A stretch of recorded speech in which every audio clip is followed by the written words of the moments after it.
Back at TD Garden, coming at you here, Joseph Pavone here, alongside Scott Souza. Scott, I know the Celtics managed to blow out the Cleveland Cavaliers, but before this game even got started, this matinee matchup here at TD Garden, everyone was talking about Tacko Fall. The news broke that Celtics will be putting him on a two-way contract, keeping him in the organization and keeping him in Boston for at least an X amount of days. But that's big news for Celtics fans, right? Yeah, it's big news for Celtics fans. Big news for Portland, Maine Red Claws fans, because you're going to be seeing a lot of Tacko Fall.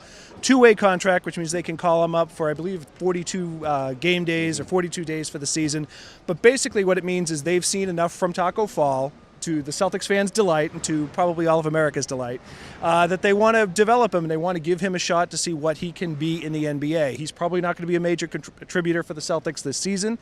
He may not see that much time in the TD Garden, but there will be plenty of times up in Portland, Maine for people to chant for Tacko and actually see him block shots. And I think it's a good sign for him and his development in terms of the work that he's put in. He did a lot of community service for the Celtics this year, obviously became a fan favorite over the summer.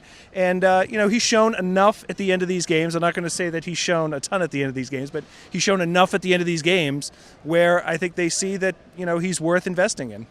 For the second game, Brad Stevens talked about Tacko Fall and said that he's a player that he believes is going to be in the NBA for a really, really long time. That's the second time in a row he's used those exact same words. What is your reaction to that? Do you see Tacko Fall as a bright future in the NBA? Maybe not particularly with the Celtics, but do you see him as someone that can stick around this league?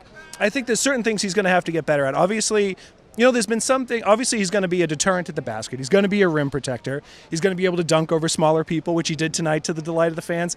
One of the things I've been very impressed with him is his ability to catch the ball and pass the ball out of double teams. We saw him hit Max Strus tonight with one. We saw him do that a couple of times the other day in Orlando. So He's not one of those just raw talent guys. He does have some basketball wherewithal. Now, things he has to get better. Obviously, he's going to have to get more mobile in terms of guarding bigger men out on the perimeter from time to time. And one of the things that I think is really going to help him is if he can develop the pick and roll drive to the basket, come off the screen, work hard to the basket. A lot of times he comes off the screen, just kind of stands there or drifts for a couple minutes. Somebody takes a jump shot. But if he takes off hard to the basket, they're going to find him for lobs and a lot of dunks. And I think that's where he could be an NBA player, even in a small role for a long period of time. This segment of the Garden Report is brought to you by Keeps.com. Head over to Keeps.com/garden. And for guys who are really serious about preventing hair loss, your first month is absolutely free when you head over to Keeps.com/garden. That's Keeps, KEEPS.com/garden. You get the first month completely free thanks to our friends over at Keeps.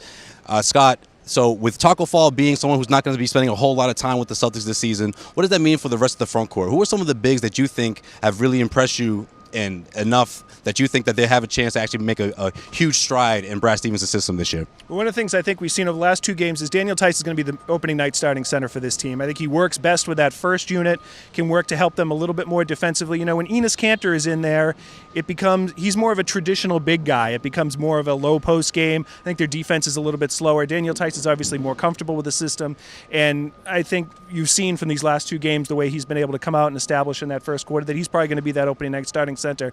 One of the things I was impressed with tonight was Robert Williams. We know he has the raw ability. We know that he can block shots. Really haven't seen him pop, even in summer league games, even through preseason, as much as I think he did today. He was on the recipient.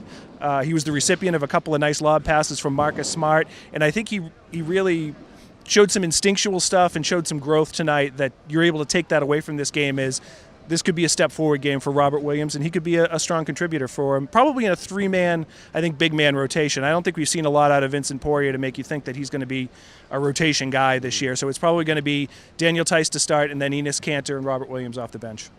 The Celtics have a chance to go completely undefeated, 4-0 when they head over to Cleveland and wrap up their preseason schedule. That's going to do it for us. For Joseph Pavone, for Scott Souza, we will see you next time. The Celtics will be back at TD Garden, the regular season home opener. That will be the next time you see us here at TD Garden.